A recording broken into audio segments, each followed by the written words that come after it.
Bismillahirrahmanirrahim. Alhamdulillahirabbil alamin. Wassalatu wassalamu ala sayyidina Muhammad wa ala alihi wa sahbihi ajma'in. Yang mulia pengurusi majlis, yang bahagia sahabat saya saudara Abdul Hamid Naib Pemuda PAS dari Johor, bahagia Mak Zaidi selaku Ketua UPU Kampung Pelet, dan juga merupakan Ketua JKK di Kampung Pelet, pimpinan PAS di semua peringkat, pimpinan masyarakat, tuan dan puan-puan yang dihormati sekalian. Pertama sekali ikut kita hadrat Allah Subhanahu Wa Taala, kerana dengan limpah keizinannya pada kita semua pada malam ini dapat bersama dalam satu majlis ceramah sempena dengan siri kempen pilihan raya kecil bagi Dun Pematang Pasir yang akan berlangsung pada 25 hari bulan ini, pada hari Selasa depan. Saya ucapkan terima kasih kerana turut berpeluang menyertai pilihan raya ini dalam siri kempen, khususnya di peti undi Kampung Pelet ni sejak daripada pagi tadi.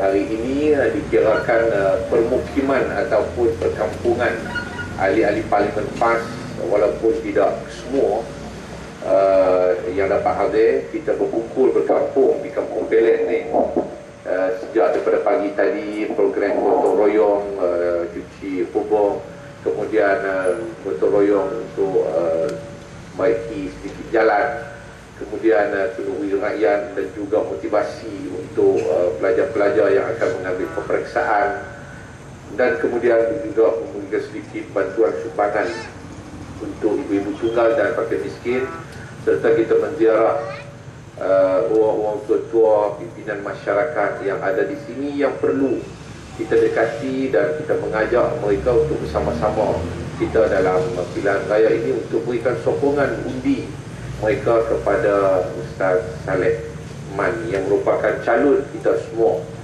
yang akan mewakili atas nama Parti Islam Malaysia PAS. Tuan-tuan, kita hari ini hari pertama selepas daripada penambahan calon. Semalam ni hari penambahan calon, maknanya ini hari pertama selepas penambahan calon. Alhamdulillah, penambahan calon kita semalam berlangsung dalam keadaan yang sangat baik, di mana kehadiran orang yang begitu ramai di dalam perarakan calon berbanding dengan perarakan calon di pihak Barisan Nasional dan juga UMNO. Jadi saya kira bahawa ini merupakan kemenangan moral yang pertama yang telah berjaya diperolehi oleh PAS, oleh Pakatan Rakyat, bagi kita mendapat sokongan yang berterusan di kalangan rakyat dengan jumlah undi yang besar di dalam pilihan raya yang akan datang ini. Tuan-tuan semua sedia maklum bahawa pilihan raya kecil ini berlaku kerana kematian Allahyarham Datuk Hamdan. Jadi sebab itu saya nak mengajak tuan-tuan semua untuk malam ini kita hadiah seorang sekali Fatihah untuk Allahyarham Muhammad Hamdan, Datuk Hamdan, yang telah banyak berjasa kepada masyarakat dan rakyat di Dun Pematang Pasir ni, termasuk di Kampung Pelet. Al-Fatihah.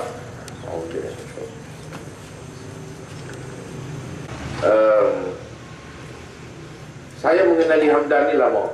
Saya pun dulu duduk di sini. Tuan-tuan pun tahu saya pernah bertanding di Parlimen Pematang Pau ni dalam tahun 1990 lawan Datuk Seri Anwar Ibrahim pada waktu itu. Tapi Alhamdulillah lah ni jadi geng lah dengan Datuk Seri Anwar Ibrahim. Jadi geng, kamcin lah, kamcin. Dan memang saya mengenali Datuk Hamdan ni lama.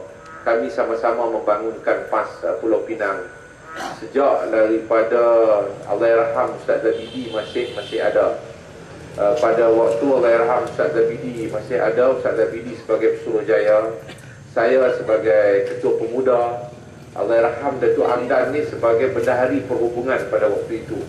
Saya masih ingat waktu itu dia duduk di tang tu orang panggil Rumah dia di Teluk Ayat Tawang, rumah di Simpang 3 nak pergi Padang Mengali tu. Depan tu macam quarters lama tu, dia duduk di situ. Kemudian perniagaan dia Al-Badar Enterprise di kalau tak silap saya di Bagan Ajam, pejabat dia Al-Badar Enterprise. Jadi kami bersama-sama bermesyuarat menunaikan tanggungjawab untuk membangunkan PAS di negeri Pulau Pinang. Sebab PAS di Pulau PAS ni sebenarnya PAS secara keseluruhan tu beranak di Pulau Pinang. Tapi dia punya cucu cicit dia tu beranak di luar. Sebab bila dia beranak di Pulau Pinang ni, anak ni pergi merantau jauh. Pergi ke Pahang, pergi ke Kelantan, pergi ke Kedah, merantau jauh. Agaknya lah ni anak-anak cucu telah balik mai membangunkan PAS di Pulau Pinang ni. Alhamdulillah hari ini PAS di Pulau Pinang ni maknanya maju ke depan dari sudut mendapat dukungan dan sokongan daripada rakyat. Jadi inilah antara saya kira jasa Allahyarham Datuk Hamdan yang telah berkorban berhenti kerja daripada seorang yang bekerja sebagai bukan pegawai uniform di Pejabat Kastam di Raja Malaysia. Keterlibatan beliau dengan PAS ini sejak daripada Allahyarham Datuk Bakar Umar lagi di Kedah. Memang dia rapat, dia banyak bantu. Dia asal orang Kedah, tapi dia bekerja di Pulau Pinang dulu. Dia pun menetap di Pulau Pinang. Jadi saya kira bahawa jasa beliau itu terlalu banyak kepada PAS di Pulau Pinang ni. Pengorbanan wang ringgit beliau tak kira apa sekalipun. Yang saya tak boleh lupa Allahyarham ini kerana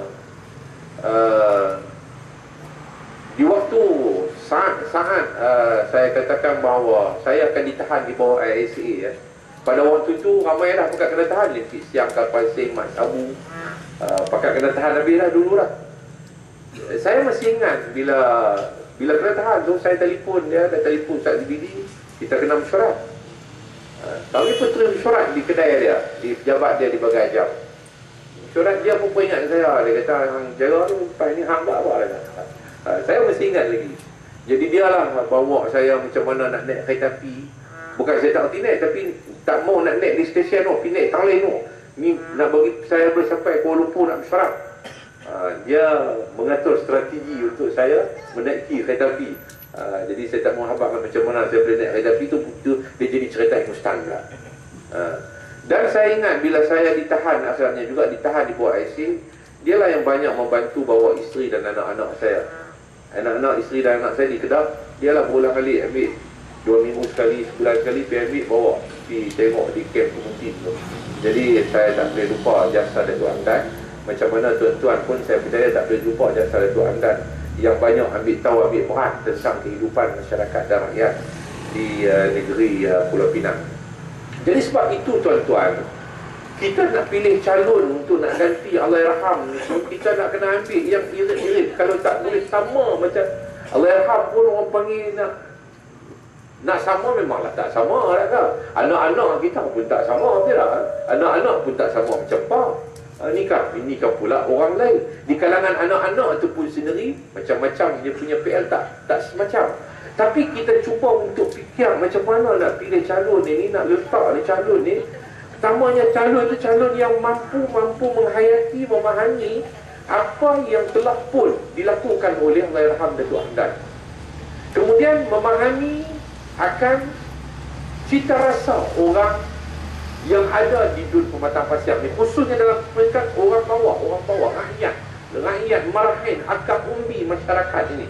Orang ni mesti faham keadaan apa yang telah pun dilalui dari segi perhubungan antara rakyat dengan Datuk Hamdan ni dulu. Hubungan dia sangat rapat. Hubungan dia sangat rapat. Jadi sebab itu kita nak pilih calon ini, mestilah pilih calon yang datang daripada denyut nadi rakyat, khususnya rakyat yang ada di negeri Pulau Pinang ini. Jadi sebab itu akhirnya kita bertemu, kita buat perbincangan di peringkat negeri sampai pada peringkat pusat. Saya juga terlibat. Akhirnya kita memutuskan bahawa yang berbahagia sahabat saya, Ustaz Salehman. Ustaz Salehman ni sama-sama juga. Dulu saya ketua pemuda, dia naik ketua pemuda. Saya kena tahan ISA, dia ambil pangku tempat saya. Sama-sama kami ni, saya Dulu arwah pak dia ada di matang apa nama Sungai Dua ni, bulan puasa kap lah, panggil makan nasi daging. Buka puasa makan nasi daging, cicak yang makan macam orang bawang pelik kan. Jadi Allah rahmat pak dia tu memang rapat dengan saya. Jadi kita pilih Ustaz Saleh sebab Ustaz Saleh ni kita ambil latar belakang dia tu, dia daripada orang kampung, anak orang kampung yang memahami cita rasa orang kampung. Yang keduanya tuan-tuan, walaupun dia mengaji tinggi, dia mengaji sama